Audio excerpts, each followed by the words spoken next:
Samantha! Joanna! Nagdala na ako ng bond paper tsaka pang color, oh.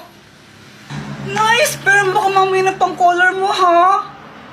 Oo naman. Tara na, pasok ka na! Andyan ba si mama mo? Nahihiya kasi ako, eh. Wala si mama, nagtutong-its yun. Tsaka, huwag kang mahihiya. Wala naman tayo nun, girl. Tara na. Okay. Joanna, pwede ba akong makiinom ng water? Nauhaw kasi ako, eh.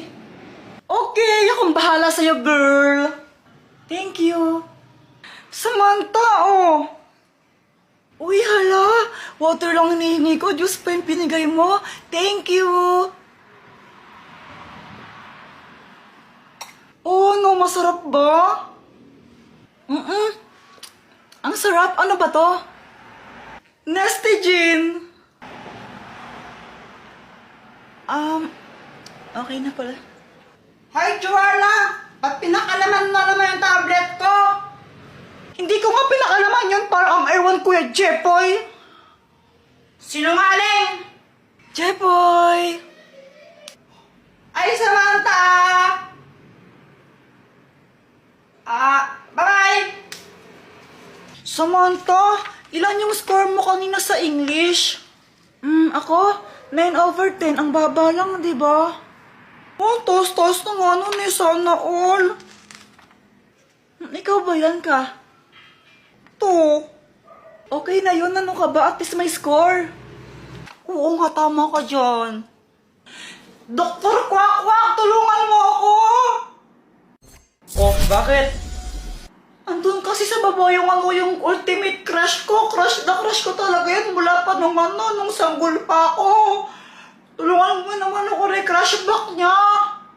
Ay nako, Jeff. Kung gusto mo siya, diligawan mo. Sige na, Dr. Kwak-Kwak, please. Gusto ko siyang maging girlfriend tsaka asawa eh. O sige ito. Ang Magic Pana! Panahin mo lang si Samantha gamit ito. Kapag natamaan mo siya, mai-inlove siya sa'yo. Oh! Wow! Salamat, Dr. Kwak-Kwak!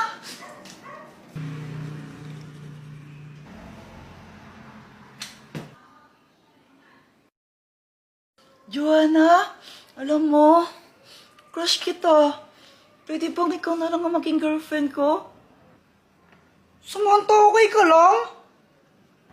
Sige na, Joanna, please. Kiss mo ako. Oh, pinagsasabi mo? Joanna naman eh. Joanna. Anong nangyari? Ewan ko. Basta ang alam ko lang, no chance ka na talaga kay Samantha.